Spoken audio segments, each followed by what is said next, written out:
June is Men's Mental Health Month, so I just want to highlight some of the challenges that some men have disclosed that they face and the ways that we can think about helping our men and start looking beyond their behavior and really looking at what's really going on with them. When we talk about men's mental health, some men describe feeling alone, isolated, disconnected, or misunderstood. Yet often, what we first notice is not the pain itself, but the behaviors that grow from it. For generations, many men have been taught that being strong means being tough, self reliant, and emotionally controlled. They hear messages like, man up, be strong, don't cry, or handle it yourself. While resilience is important, these messages can sometimes make it difficult for men to express themselves or to even appear vulnerable, to ask for help or acknowledge that they are having some kind of emotional pain. As a result, struggles with anxiety, depression, grief, trauma, or stress may not always show up as sadness.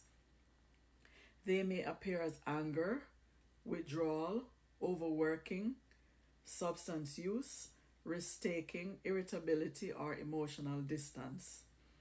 This is why one of the most important principles in mental health is that every behavior stems from a need. Behavior is a form of communication. The question is not simply what's wrong with him, but rather what is he trying to tell us. A man may withdraw. A man who is emotionally withdrawn may be saying to us, I don't think anyone understands me. A man who becomes angry may be communicating hurt, fear, shame, or being overwhelmed.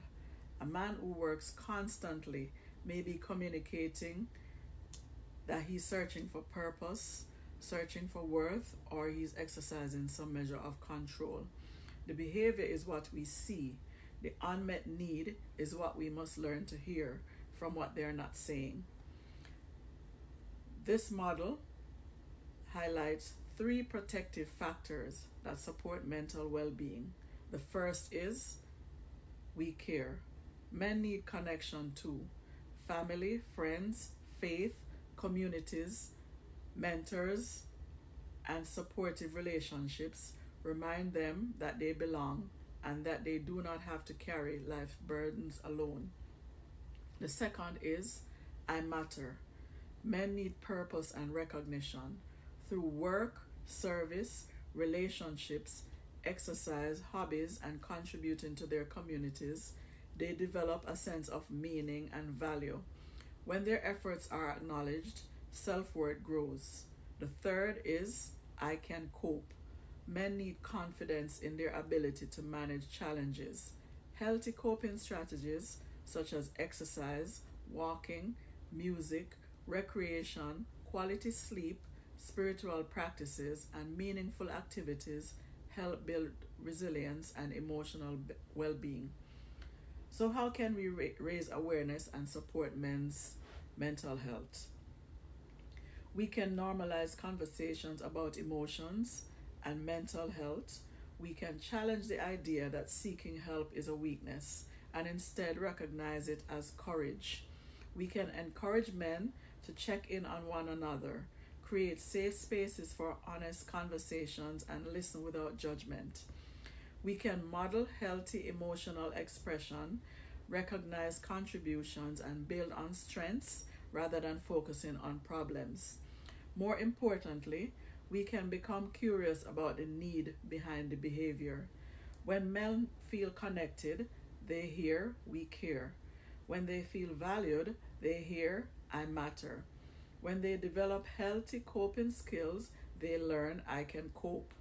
And when we move beyond judging behavior to understanding the message underneath, we create opportunities for healing, connection, and hope.